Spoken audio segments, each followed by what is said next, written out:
The snow fell thick and relentless over O'Hare International Airport, turning the stone floor into a treacherous sheet of ice. Eleanor Frost felt the cold seep through her wool coat as her wheelchair skidded slightly on the slick surface. Gate C18. Cancelled. Like every other flight on the departure board. She'd been CEO of Frost Industries for 8 years. She'd negotiated billion-dollar mergers. She'd rebuilt her father's failing empire after the accident that took his life and left her paralyzed from the waist down. But she'd never felt as powerless as she did in this moment. Move. The voice was sharp, male, impatient. Marcus Hale stood over her, his designer suit immaculate despite the weather chaos, his face twisted into something between disgust and rage. I said, "Move. You're blocking the charging station." Eleanor looked up at him, recognizing him immediately. Marcus Hale. Venture capitalist. The man who'd been circling her company like a vulture for months, trying to force a hostile takeover. "There are 3 other outlets," she said calmly, though her hands tightened on the wheelchair's armrests. "And I was here first. I don't care if you were here since dawn." Marcus leaned down, his breath hot with coffee and contempt. "I have a meeting in Tokyo that's worth more than whatever charity case conference you're attending." Around them, travelers had begun to notice. Phones lifted, eyes watched, but no one spoke. "Sir, please step back. Don't, sir me." Marcus grabbed the handle of her wheelchair. "You people think the world owes you special treatment because of some accident. Well, it doesn't." He yanked the chair backward. Eleanor's hands flew to the wheels, trying to brake, but the ice beneath them made it impossible. The wheelchair tipped as it hit a luggage cart someone had abandoned. Eleanor fell. The impact drove the breath from her lungs. Her temple struck the frozen floor with a crack that echoed through the terminal. Warmth spread across her cheek blood, mixing with melted snow. "Please." The word came out broken, desperate. She tried to push herself up, but her arms trembled. "Don't hit me. I'm already hurt." Marcus stood over her, briefcase in hand, phone in the other. He didn't move to help. He didn't apologize. He looked at her the way someone might look at roadkill with mild annoyance at the inconvenience. "You think anyone feels sorry for you?" He stepped over her legs, careful not to let his Italian leather shoes touch her. "Playing the victim doesn't work on me." The crowd had grown larger. 20 people, 30, all watching, all recording, none helping. Eleanor's vision blurred. Not from the head wound, though, that throbbed with white-hot pain, but from something deeper. She'd survived her father's death. She'd survived learning to live in a wheelchair. She'd survived boardroom battles with men who thought her disability made her weak. But this public humiliation, this complete absence of human decency, she couldn't survive this alone. "Daddy, why is that man hurting the lady in the chair?" The voice was small, clear, cutting through the murmurs of the crowd like a bell. Eleanor turned her head painfully, slowly, and saw them. A little girl, maybe 6 years old, wearing a pink coat with snowflakes on it, light-up shoes that blinked red and blue against the gray floor. She held a stuffed rabbit tight against her chest, one ear bent from too much love. Beside her stood a man. He wasn't tall, exactly, but he filled space in a way that made people unconsciously step back. His jacket was old military surplus, faded green with frayed cuffs. Snow melted in his dark hair. His face was weathered, marked by sun and wind and something harder than either. But his eyes, God, his eyes, they were the lightest blue Eleanor had ever seen, like ice over deep water. And they were fixed on Marcus Hale with the kind of intensity that made predators recognize prey. "Stay here, Lily." His voice was quiet, almost gentle. But it carried. Every person in that terminal heard him. "Don't move from this spot." The little girl nodded solemnly, clutching her rabbit tighter. The man stepped forward. Daniel Cross had learned patience in places most people only saw in nightmares. He'd learned to wait in the Hindu Kush, where moving too soon meant death. He'd learned to breathe slowly in situations where panic could kill entire teams. He'd learned that sometimes the quietest action was the deadliest. But watching a man kick a wheelchair out from under a woman tested every ounce of that training. "Lily, baby, what did I tell you about staring at strangers?" He'd said it reflexively, trying to redirect his daughter's attention. She'd been fascinated by the wheelchair's mechanics, asking questions about the wheels and handbrakes in that endless curiosity of hers. Then they'd both watched the man in the expensive suit pull the chair backward, watched the woman fall, watched the crowd do nothing. Daniel knew what real combat looked like. He knew the difference between necessary violence and cruelty. This wasn't war. This wasn't survival. This was a man hurting someone weaker because he could, because no one would stop him. Daniel's pulse stayed steady at 60 beats per minute as he approached. His breathing remained even. His hands hung loose at his sides, but every tactical system in his brain had activated. Range, 12 feet. Target, male, 6'1", approximately 190 pounds. Soft. Desk muscles, not functional strength. Threat assessment, minimal physical danger. Maximum social influence, expensive clothes, corporate posture. The kind of person who'd sue first and apologize, never. Civilians present, 40 plus. Active recording devices, at least a dozen phones. Collateral concerns. Lily. Always Lily. If this escalated, she'd see it. Remember it. Add it to the nightmares she already had about losing her mother. Daniel stopped 3 feet from Marcus Hale. Step away from her. 4 words. That was all. Daniel didn't raise his voice. Didn't make threats. Didn't touch the man. Just stood there in his old jacket and worn jeans, snow melting on his shoulders, and waited. Marcus turned, eyebrows raised in theatrical amusement. "Excuse me? You heard me." "Oh, I heard you." Marcus's smile was oil on water. Another knight in shining armor. "Let me guess you think I should help the poor disabled woman? Maybe give her my seat? Buy her a first-class ticket to wherever she's going? I think you should step away. Or what?" Marcus's voice pitched louder, playing to the crowd. "You'll hit me? In front of all these witnesses? In front of your daughter?" He gestured toward Lily, who stood exactly where Daniel had told her to. Rabbit pressed to her heart. Daniel didn't look at Lily. Didn't break eye contact with Marcus. Didn't move. "I'm not going to hit you," Daniel said. "I'm not going to touch you. But you're going to step away from her. Now, you know what I think?" Marcus stepped closer, close enough that Daniel could smell his cologne, something expensive and aggressive. "I think you're exactly the kind of working-class nobody who thinks playing hero will get you somewhere. What are you, a mechanic? Construction worker? Let me guess, military? You guys are all the same. Think because you wore a uniform, the world owes you respect." Daniel's jaw tightened. Just slightly. Just enough for Marcus to notice and mistake for weakness. "She fell because she was careless," Marcus continued.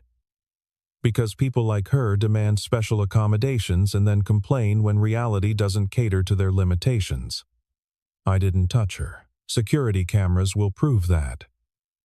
"And you?" He jabbed a finger toward Daniel's chest, stopping just short of contact. "You're making a scene. Scaring children. If anyone here should be ashamed, it's you." Around them, the crowd murmured. A few heads nodded. The narrative was shifting. Daniel had seen this before. Watched someone rewrite reality in real time, turning victim into aggressor. Changing the story until truth didn't matter anymore. He'd seen it in Afghanistan, when contractors blamed villagers for their own deaths. He'd seen it in hearing rooms, when politicians denied benefits to soldiers they'd sent to war. He'd seen it in his daughter's school when another parent tried to get Lily expelled for behavioral problems, anxiety attacks triggered by losing her mother. He'd been trained to break people like Marcus Hale. Knew 40 ways to disable him without leaving visible marks. knew how to make someone disappear into a system so deep they'd never claw their way out. But that wasn't who Daniel Cross was anymore.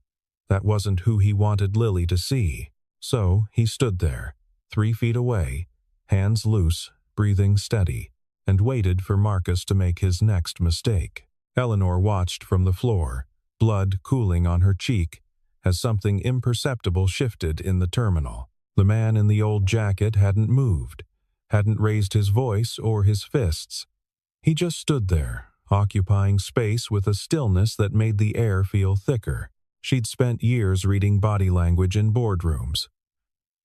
Watching for tells that signaled weakness, aggression, deception. She could read a negotiation the way musicians read sheet music, catching every subtle shift in posture and tone. This man wasn't negotiating. He was waiting. Marcus felt it too. Eleanor saw the micro-expression flash across his face, confusion, then annoyance, then something that looked almost like doubt. He took a step back. Not retreating, exactly, just recalibrating. Security, Marcus's voice carried across the terminal. Security, this man is threatening me. 2 TSA officers appeared from the checkpoint, hands moving instinctively toward their belts. They were young, mid-20s, maybe with the kind of hyper-alert tension that came from 6-hour shifts watching for threats that never materialized. Until now. "Sir, we need you to step back," one officer said to Daniel. His hand rested on his radio, not his weapon. That was good. It meant he wasn't sure what he was seeing yet. Daniel didn't move. "I'm not touching him. I'm standing here. That's not a crime." "He's intimidating me," Marcus said smoothly, shifting into victim mode so quickly Eleanor almost admired the performance. "I was trying to help this woman who fell, and he approached me aggressively. I want him removed from the terminal." The second officer, older, with sergeant stripes Eleanor recognized from her father's military service, knelt beside her. "Ma'am, are you all right? Do you need medical assistance?"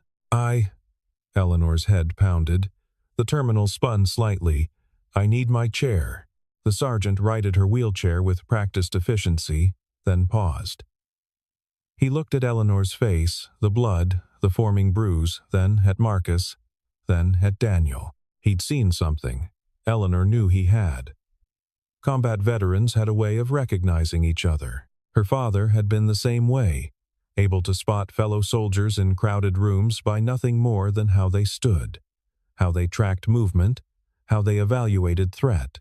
"Sir," the sergeant said to Daniel, his tone different now, "careful. Can you tell me what happened here?" He pulled her chair out from under her, Daniel said. "She fell. She asked for help." He walked away. I approached.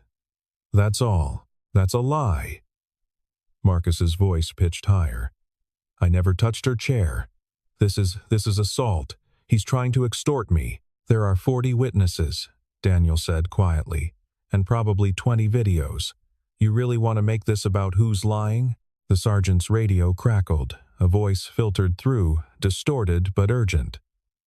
"Sergeant Martinez, we've got multiple civilian reports of an assault at Gate C-18. Videos incoming."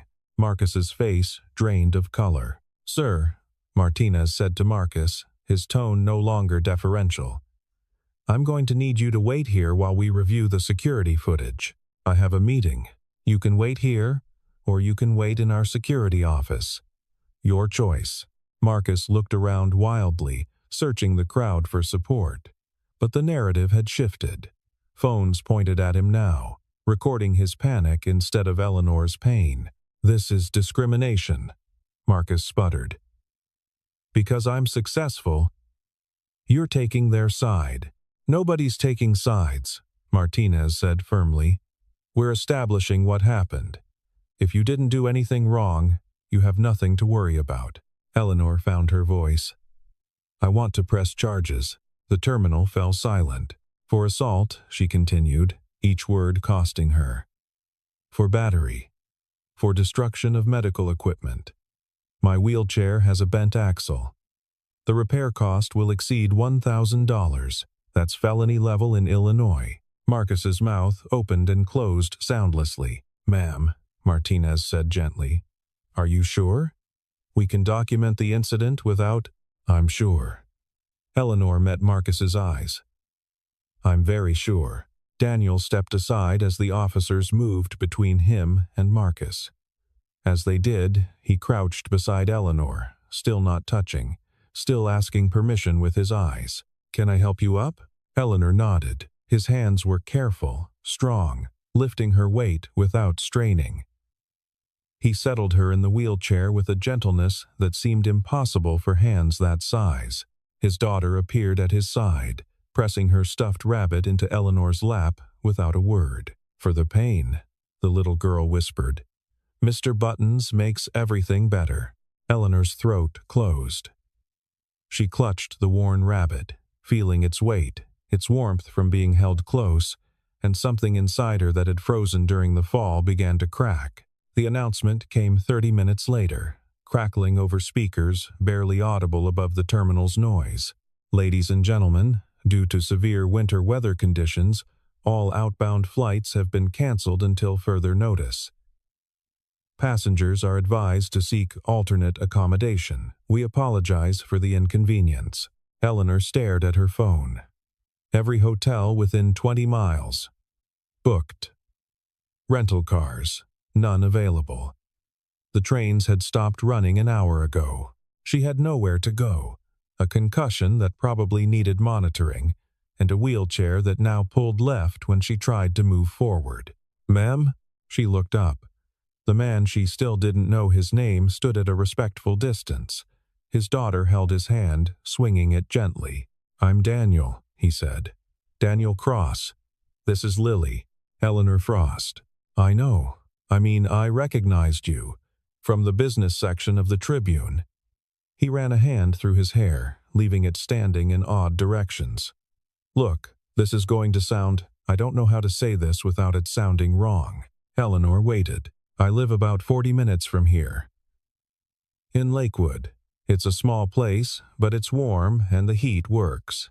I have a first-floor bedroom, my office, but there's a daybed and I can help you with anything you need.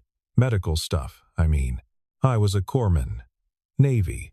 I know how to treat head wounds and watch for concussion symptoms." He was nervous.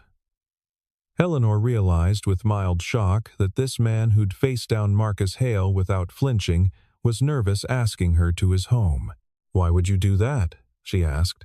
Daniel considered the question seriously. "Because it's what Anna would have wanted me to do." "Anna?" "My wife. Lily's mother. She died 3 years ago." He said it simply, without drama. A fact, not a plea for sympathy. She used to say that the world was cruel enough without us adding to it, that when someone falls, you help them up, every time. No exceptions. Lily tugged on his sleeve. "Daddy makes good grilled cheese, and we have the special bandages with cartoon characters." Eleanor looked at this child, this man, these strangers offering shelter. Every instinct she'd developed in the corporate world screamed warnings. Don't trust easily. Everyone wants something. There's always an angle. But sometimes, when you've hit bottom, when you've tasted blood and humiliation on an airport floor, the only choice is to trust that not everyone is Marcus Hale. "Just one night," Daniel promised. "Tomorrow, the plows will run and you can get wherever you need to go. I'm not asking for anything. No strings, just help." Outside, snow fell so thick she couldn't see the runway lights anymore. "Okay," Eleanor heard herself say. The drive to Lakewood took 90 minutes through whiteout conditions. Daniel's truck was old, a Ford Ranger from before Lily was born, but it moved steadily through snow that buried the lane markings. He drove with the same quiet competence he did everything else, hands steady on the wheel, checking his mirrors, maintaining safe following distance from the few other vehicles still on the road. Lily fell asleep in her car seat, head lolled to one side, still clutching Mr. Buttons. Eleanor watched her through the gap between seats. This child who'd voluntarily given up her comfort object to a bleeding stranger. "She doesn't usually do that," Daniel said, noticing Eleanor's gaze. "Share buttons, I mean." He's special. I'll take good care of him. I know you will. The house appeared suddenly through the snow. A small Cape Cod style with blue shutters and a porch light that turned the falling snow golden. Daniel pulled into the driveway, already half buried again, despite obvious recent shoveling, and killed the engine. Wait here. I'll clear a path for the chair. He worked quickly, efficiently, pushing snow aside with a shovel he'd kept by the front door. Eleanor watched through the windshield as he created a perfectly level path from truck to porch, checking twice that there were no ice patches, no hidden obstacles. When he returned for her, he didn't lift her asked first, explained what he was doing, let her maintain as much dignity and control as possible while he transferred her from truck seat to wheelchair. Lily woke up long enough to grab her backpack, then went back to dozing against her father's shoulder as he carried her inside. The house was small. Eleanor took it in with a practiced eye. Living room with worn couch and mismatched armchairs, kitchen visible through an open doorway, stairs leading up to bedrooms, pictures on the walls, but not arranged with any particular design sense, just hung where they fit, creating a patchwork of memories. Most of the photos showed a woman, dark hair, bright smile, holding a baby who'd become the little girl, now snoring softly on the couch under a knitted blanket. "That's Anna," Daniel said, following her gaze. "We met in San Diego. She was a teacher, special education. She understood things about people that I never could." "What happened?" Eleanor asked, then immediately regretted the intrusion. "I'm sorry. You don't have to. Brain aneurysm. No warning." His voice stayed level, but his hands gripped the coffee pot he'd been holding a little too tight. "They said she didn't feel anything. That's supposed to make it better." It didn't, Eleanor knew. She'd been told her father hadn't suffered in the car crash, that the impact had been instant, that he never knew what hit him. People thought those words helped. They never did. "The bedroom's through here," Daniel said, pushing aside his own ghosts to focus on present needs. "Bathrooms attached. I installed grab bars last year when my dad visited. He had a stroke. He's fine now, but it made me think about accessibility." The room was simple but clean. A daybed with a blue quilt, nightstand with a lamp, and a glass of water already waiting. Window that looked out on a backyard disappearing under white drifts. "I'll bring in some ice for your head," Daniel said. "And I need to clean that cut properly. Check your pupils. Standard concussion protocol. You were a corpsman? 8 years. Then I made SEAL."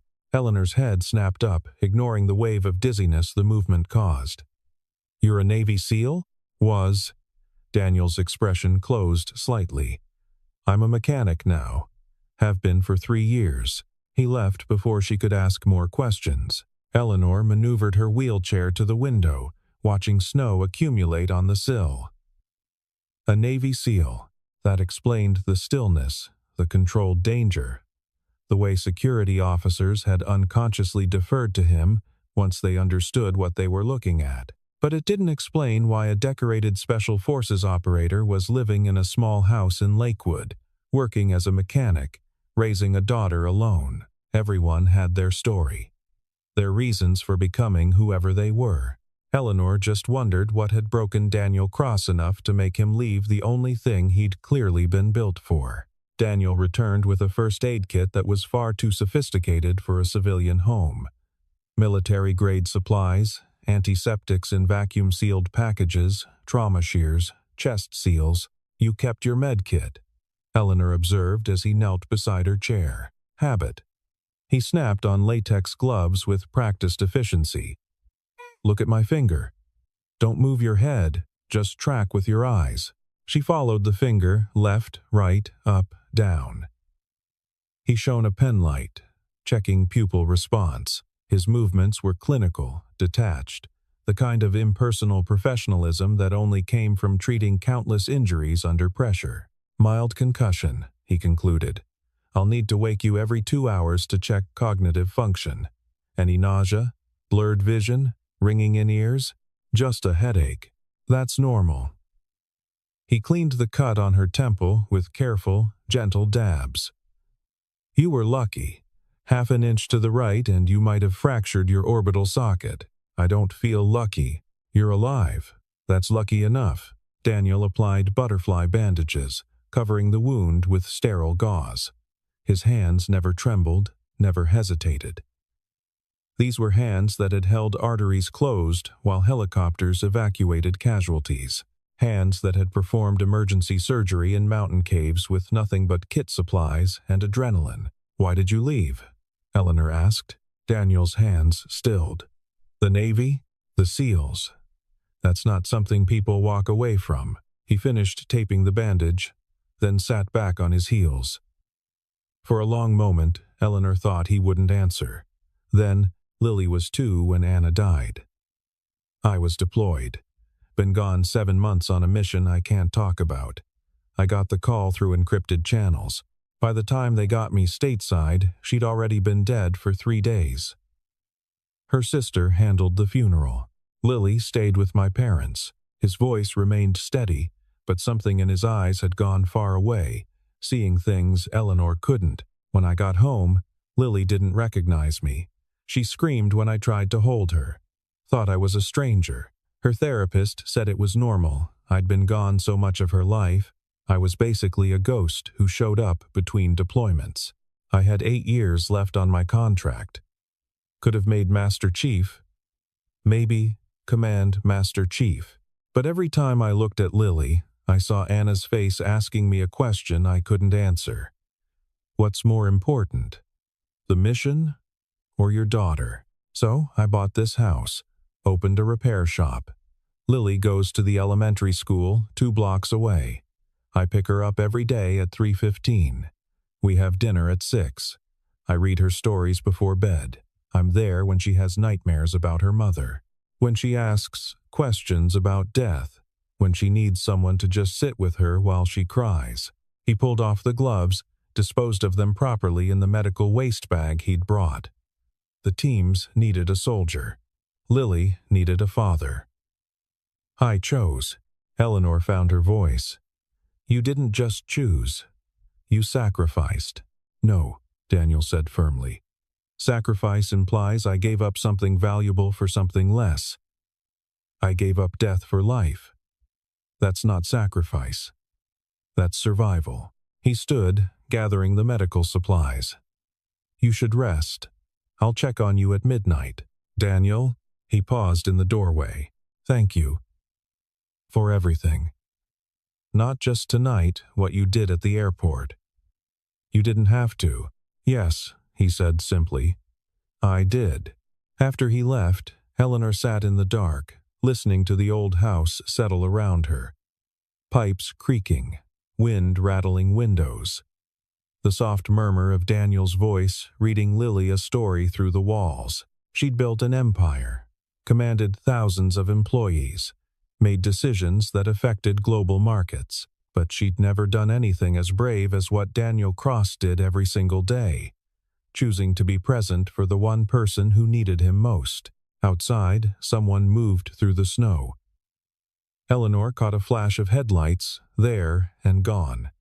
Probably nothing, just a neighbor. But something cold and separate from her concussion trickled down her spine. Marcus Hale didn't forgive. And he didn't forget. The text message arrived at 11:47 p.m., lighting up Eleanor's phone on the nightstand. Nice house, blue shutters, very quaint. Does the mechanic know what you're worth? Or did you lie about that too? Attached was a photo. Taken from across the street. Daniel's house, porch light glowing. Eleanor's silhouette visible in the window. Eleanor's hands shook as she rolled herself to the bedroom door. Daniel? He appeared instantly, as if he'd been waiting. Still dressed, though he'd traded his jacket for a sweatshirt. His eyes scanned her face, the room, the phone she held out. One look at the message, and his entire demeanor changed. Not panic, not fear. Something colder. Tactical assessment clicking into place like a weapon being loaded. How long ago? Just now. Maybe 2 minutes. Daniel moved to the window, staying to the side, not silhouetting himself. He scanned the street with the methodical precision of someone trained to spot threats in hostile territory. He's gone now. Vehicle tracks in the snow. Maybe 15 minutes old. He's been watching for a while. Eleanor's chest tightened. He knows where I am. Where Lily is. Tell me about him. Daniel's voice had gone flat, professional. Not business rival stuff. Personal history. Why does he hate you specifically? Eleanor forced herself to think past the fear. 5 years ago, my mother was investigating his investment firm for fraud. She was a federal prosecutor. She found evidence linking his fund to a massive embezzlement scheme, pension funds, mostly retirees who'd lost everything. What happened? She died before she could file charges. Car accident on Highway 41. Black ice, they said. Single vehicle collision. No witnesses. Daniel's jaw tightened. You think he had something to do with it? I couldn't prove it. The investigation died with her. Marcus's lawyers buried everything. But 3 months after she died, I was in my own accident. Brake failure on a mountain road. My father was driving. He died. I survived. She looked down at her legs, useless beneath the blanket. Doctors said I was lucky. Lucky to be alive. Lucky to have sensation. Lucky, lucky, lucky. Except the brake line had been cut. I had it analyzed privately. Clean score marks. Professional job. But you couldn't prove that either. No. And by then, Marcus had consolidated his empire. Bought off regulators. Made himself untouchable. Eleanor's voice hardened. So I decided to beat him the only way I could. Built my company into something bigger than his. Took contracts he wanted. Hired away his best people. Made myself too valuable to kill quietly. Until tonight.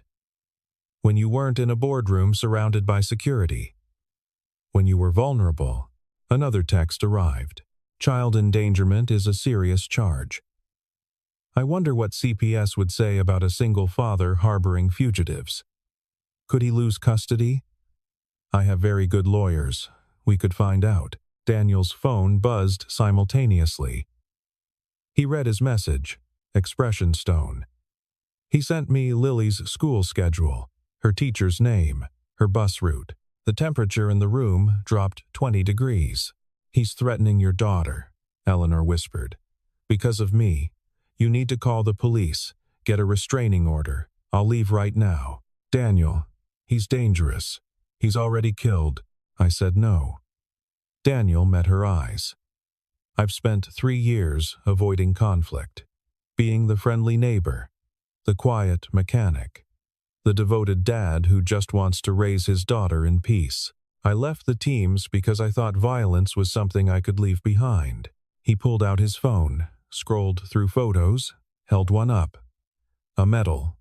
Navy Cross. The citation was partially visible. Extraordinary heroism in combat operations against hostile forces. This is from Fallujah. I was 23. We'd been pinned down for 16 hours. No air support, no extraction, running low on ammo. 3 of my teammates were wounded. I went out alone, cleared the building holding us. Neutralized 7 hostiles with a knife and my sidearm. He scrolled to another photo. More medals, more citations. Afghanistan, Syria. Places I can't name. I've done things that would make Marcus Hale wet himself. I speak 6 languages, 4 of them fluently. I can disappear into any city on earth. I can make problems vanish so completely their mothers forget they existed. He put the phone away. But I chose to be someone else. Someone better. Someone Lily could be proud of. Then what are you going to do? Daniel was quiet for a long moment, staring at the message on his phone, at the threat against his daughter. I'm going to remind him, he said finally. What happens when you threaten the wrong person's family? The black SUV arrived at 6:47 a.m., crunching through fresh snow that had fallen during the night. 3 vehicles, actually, professional, coordinated, the kind of security detail that cost $10,000 a day. Daniel had been awake all night. He'd checked on Eleanor twice, confirming she had no cognitive decline. He'd watched Lily sleep, sitting by her bed the way he used to before missions, memorizing her face in case he didn't come back. He'd done push-ups until his arms shook, squats until his legs burned, running through hand-to-hand combat sequences in the living room, keeping his body sharp, keeping the training alive. At 6:30, he'd made Lily breakfast. Scrambled eggs, toast, orange juice. Told her they were going to Grandma's house for a surprise visit. She'd been excited, clutching Mr. Buttons, asking if Grandma would make her famous cookies. By 6:45, Lily was in the truck, buckled safely, heading to Daniel's mother's house 3 towns over. By 6:47, Daniel was alone when Marcus Hale stepped out of the lead SUV. Marcus wore a different suit. Still designer, still immaculate.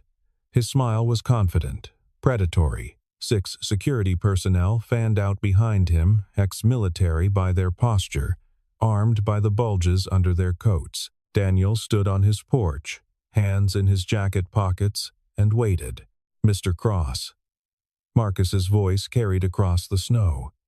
"Or should I say Chief Petty Officer Cross? I did some research after our encounter. Very impressive service record. Navy Cross, Bronze Star with Valor. 3 Purple Hearts. You're a genuine American hero. What do you want, Hale?" "Same thing I wanted yesterday. For obstacles to remove themselves from my path." Marcus climbed the porch steps, his security detail moving to flank him. "Eleanor Frost has been a thorn in my side for 5 years. I'm tired of it. I'm tired of her self-righteous crusade. I'm tired of her thinking she's untouchable. So you came to my house. I came to make you an offer." Marcus's smile widened. $1 million. Cash. Completely untraceable. All you have to do is tell Eleanor to leave, put her in a cab, send her back to Chicago, and forget she was ever here. You never saw me at the airport. You don't know anything about any threats. Just a good Samaritan who's done his duty. Daniel's expression didn't change. "And if I say no, then I make your life very difficult. CPS investigations, IRS audits. Your business license gets revoked for code violations. Your custody arrangement gets challenged. Lily ends up in foster care while you fight legal battles you can't afford to win." Marcus took another step closer. "I have judges in my pocket, Cross. Senators. The kind of power you can't fight with training or medals or whatever tough guy mystique you think you have. You're a mechanic now. A single father. You're vulnerable. And I will break you." Daniel was quiet for a long moment, staring past Marcus at the security detail. Counting. Assessing. The tallest one, 6'3", favored his right leg, old injury, probably knee. The woman by the SUV kept her hand near her waistband, left-handed, quick draw. The man, checking his phone distracted, would be last to react. "There's something you should know about SEALs," Daniel said finally. "We don't fight for money. We don't fight for glory. We fight because someone needs to stand between the innocent and the people who want to hurt them." He took his hands out of his pockets. Slowly. No weapons. Just hands scarred by years of combat, steady as stone. "Eleanor Frost stays. You leave. Right now. And if you ever come near my daughter again, if you even think her name, I will find you. And when I do, no amount of money, no judge, no senator, will matter. You'll just be gone. Do you understand?" Marcus laughed. "You're threatening me? With witnesses? Are you insane?" "I'm not threatening you." Daniel's voice dropped to barely above a whisper, but every person on that porch heard him. "I'm educating you. There's a difference. Educating me about what? About who you're dealing with." Marcus's smile faltered. "You think I'm scared of you? You're one man against 6 armed professionals. They're not professionals. They're contractors. Paycheck soldiers who'll run the second things get real. Want to test that? The security detail shifted uncomfortably. The woman by the SUV had stopped checking her weapon. The tall man's hand had drifted away from his gun. They knew what Daniel was, and they wanted no part of it. "Sir," the woman said quietly, "maybe we should." "Shut up." Marcus's face flushed red. "I'm not leaving without." Daniel moved. Not an attack, just a step forward. Just one. But the way he did it, weight balanced, hands positioned, eyes locked, made every combat veteran on that porch recognize the stance. That was a man who could kill, had killed, would kill again if necessary. The security detail stepped back as one.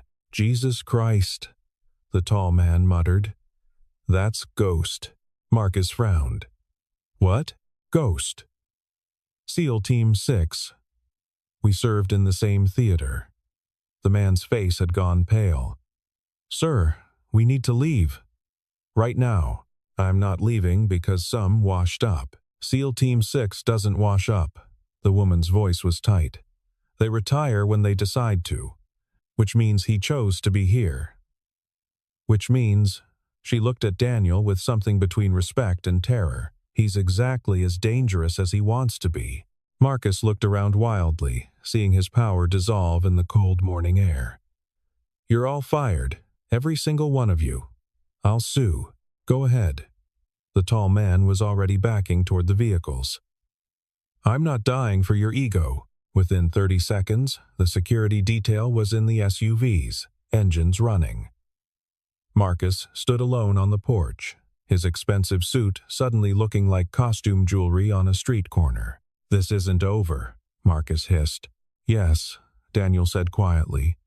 "It is." Marcus fled to his SUV. The vehicles carved fresh tracks through the snow, disappearing down the street, leaving nothing but exhaust fumes and silence. Daniel stood on the porch long after they were gone, letting his heart rate return to normal, forcing the combat readiness back into its box. His hands trembled slightly, not fear, just adrenaline burn-off, the chemical cost of holding lethal force in check. Behind him, the door opened. Eleanor rolled onto the porch, her face drawn. "Ghost?" she asked. Daniel didn't turn around. "Call sign. From my team 6 days, we all had them." "Why Ghost?" "Because when I went into a building, the enemy never saw me coming. They just stopped breathing, like ghosts had passed through." Eleanor was quiet. Then, "You could have killed him. All of them. But you didn't." "No." Daniel finally looked at her. "Because that's not who I am anymore. And because Lily deserves better than a father who solves problems with violence. He'll come back. With lawyers. Charges. He'll try to take everything from you. Let him try." Daniel's smile was cold. "I survived Fallujah. I can survive Marcus Hale." Marcus Hale's world collapsed over the next 72 hours, though it started much earlier than anyone realized. While Marcus had been focused on Eleanor, 2 things had happened.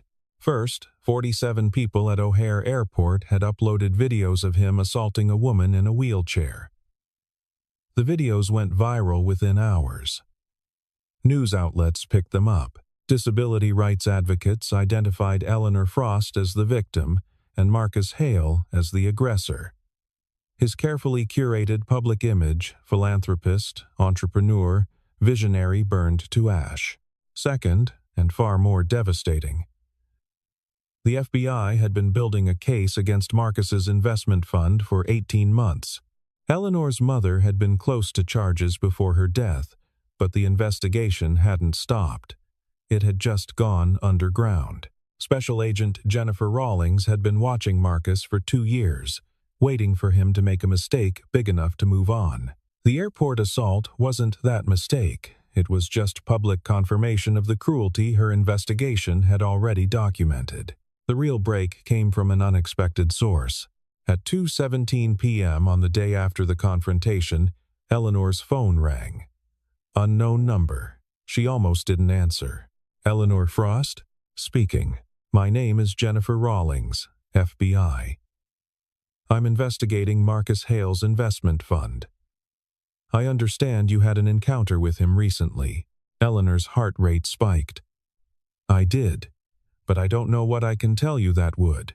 Your mother was Diane Frost, federal prosecutor. She was investigating Marcus 5 years ago. She died before she could file charges. I know. I was her junior partner on that case. We'd been building evidence for 3 years. When she died, the DOJ shut it down. Political pressure from the top. Marcus had bought himself protection. Then why are you calling me? Because things change. Protection expires. And Marcus just committed assault on video in front of 50 witnesses. That's enough to open official inquiries into his background, which means I can reopen your mother's investigation without political interference. Eleanor's grip tightened on the phone. What do you need? Everything you know. Every document your mother had. Every conversation you remember. And I need you to file a formal complaint about the brake line on your car. I can't prove. You don't have to. I just need probable cause to get a warrant. Once I have access to his records, I'll find the proof. Your mother was thorough. She buried evidence in places Marcus never thought to look. I just need legal justification to go looking. Eleanor thought about her mother, about her father. About 5 years of building walls around herself because the alternative was being vulnerable again. About Marcus Hale walking free while her parents were dead. I'll send you everything, Eleanor said. Every file, every recording, everything. Thank you. And Eleanor? Your mother would be proud of you. The line went dead. 3 days later, FBI agents executed warrants on Marcus Hale's offices, homes, and investment accounts. They found evidence of fraud totaling $847 million. They found proof of bribery, witness tampering, and conspiracy. They found communications discussing Eleanor's mother's investigation. Nothing explicitly admitting murder, but enough circumstantial evidence to build a case. Marcus Hale was arrested at his penthouse at 6:15 a.m., led out in handcuffs while cameras recorded everything. The same media outlets that had shared the airport videos broadcast his perp walk. Within a week, his empire was frozen, his assets seized, his lawyers scrambling. Eleanor watched the news from Daniel's living room. Lily cuddled beside her, asking questions about why the man on TV looked so sad. Because he hurt people, Eleanor said simply. And now he has to face what he did. Like a timeout? Like a very long timeout. Her phone buzzed. A text from Jennifer Rawlings. He's finished. Your mother's case is moving forward. The brake line investigation has been reopened. It'll take time, but we'll get justice, Eleanor replied. Thank you. Then, because some debts couldn't be repaid with words, my mother would have liked you. Daniel appeared in the doorway, wiping motor oil from his hands. Lily, time for bed. Say goodnight to Eleanor. Good night, Eleanor. Lily hugged her fiercely, then whispered, Are you staying? Daddy says you might go home soon. Eleanor looked at Daniel over Lily's head. He'd given her shelter, safety, asked for nothing. She had an empire to run, board meetings to attend, responsibilities waiting, but she also had a choice to make about what kind of person she wanted to be. The kind who built walls, or the kind who chose connection. Maybe not right away, Eleanor said gently. Is that okay? Lily's face lit up. Very okay. After Lily went to bed, Eleanor and Daniel sat in the living room, watching snow fall outside, the silence comfortable. You saved my life, Eleanor said. I gave you a ride. That's not the same thing. You reminded me that not everyone is Marcus Hale. That's absolutely the same thing. Daniel was quiet. Then, what will you do now? Eleanor considered. Go back to Chicago, run my company. But differently, maybe. My mother fought for people who couldn't fight for themselves. I built an empire. Neither of us was wrong, but maybe there's a middle ground. Creating jobs is fighting for people. So is making sure those jobs are meaningful, ethical. that the people working them can feed their families and afford good lives. Eleanor smiled. I think I've been so focused on beating Marcus that I forgot why I started. It's easy to lose yourself in the fight. Is that why you left the SEALs? I left because I found something more important. But I won't pretend it wasn't hard. Still is, some days. When I hear about missions overseas and wonder if I could have made a difference, you make a difference here. With Lily. With me, Daniel met her eyes. Sometimes the hardest battles aren't the ones with guns, they're the ones with ourselves, choosing who we want to be instead of who we're trained to be. Outside, the snow continued falling, soft and relentless, covering the world in white. Inside, two broken people who'd found each other in the worst possible moment sat in comfortable silence, learning that survival wasn't just about living, it was about choosing, every day, to be kind in a cruel world. Marcus Hale's trial began 6 months later. Eleanor testified about her mother's investigation, about the car accident, about the airport assault. The evidence was overwhelming. The jury deliberated for 4 hours. Guilty on all counts. 27 years in federal prison. No possibility of parole before 15 served. Eleanor watched him led away in shackles, feeling nothing. No triumph. No satisfaction. Just tired relief that the fight was finally over. She left the courthouse alone, winter giving way to spring, snow replaced by budding trees. Her phone rang. Daniel, how'd it go? He's gone. It's done. You okay? I will be. How's Lily? Currently covered in paint from art class. She made you something. Won't tell me what. Says it's a surprise. Eleanor smiled. I'll be there by dinner. She'd officially moved back to Chicago 3 months ago. Bought a condo with accessible design, went back to running Frost Industries, but she drove to Lakewood every weekend, sometimes to visit, sometimes to help Lily with homework, sometimes just to sit in Daniel's kitchen while he cooked, talking about nothing important. They'd become something Eleanor couldn't quite name. Not romance, though there was something gentle and careful growing between them. Not just friendship, though that was part of it. More like two people who'd survived their own storms and found shelter in each other. Daniel had never asked her for anything, never leveraged what he'd done into expectation or debt. He was just there, steady, present, offering space when she needed it, company when she wanted it. It was the safest Eleanor had felt in years. By the time she reached Lakewood, the sun was setting, painting the sky orange and pink. Daniel's house glowed warm in the twilight, blue shutters freshly painted, porch light welcoming. Lily burst through the door before Eleanor could knock, holding a painting carefully in both hands. I made this at school. It's you and me and Daddy. The painting was abstract, in the way only a 6-year-old's art could be 3 figures holding hands, a house behind them, sun overhead. But in the corner, carefully drawn with help from a teacher, were 3 words in unsteady letters. We are family. Eleanor's throat closed. It's beautiful, Lily. I love it. It's true, right? You're our family now? Eleanor looked at Daniel, who stood in the doorway, watching with those careful blue eyes. He didn't push, didn't pressure, just waited for her to decide who she wanted to be. She thought about her empire, her corner office, her scheduled board meetings and investor calls.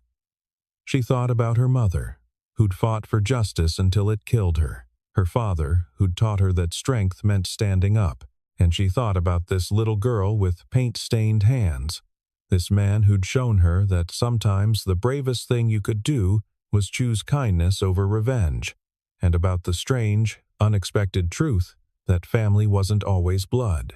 Sometimes it was the people who helped you up when you fell. Yes, Eleanor said, pulling Lily into a hug.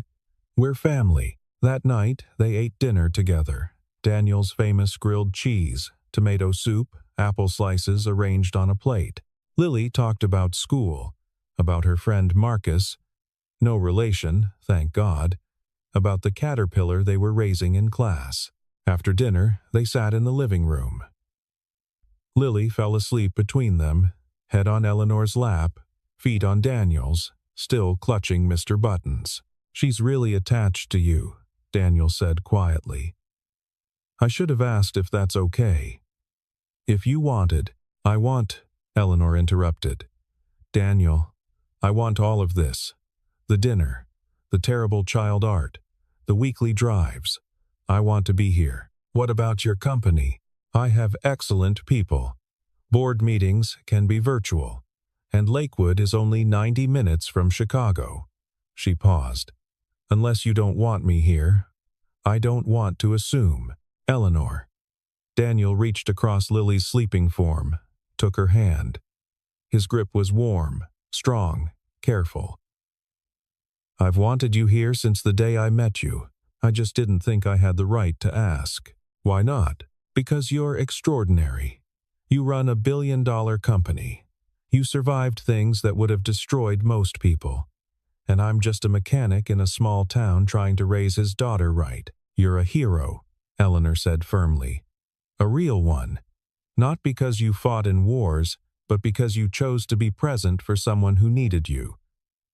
That's harder than any battle." Daniel's eyes glistened. "Anna would have liked you. She would have said you were exactly the kind of stubborn my life needed. I think I would have liked her too." They sat in comfortable silence, snow long gone, replaced by the gentle warmth of spring.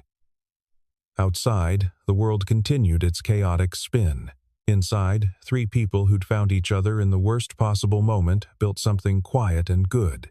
Lily stirred, mumbled something about butterflies, settled back into sleep. "Stay," Daniel said.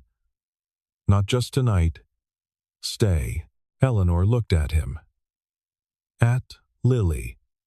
At the house that had become more home than her Chicago penthouse ever was. In the coldest winter of her life, she'd fallen in a crowded airport, bleeding and humiliated, certain the world was as cruel as Marcus Hale had always insisted.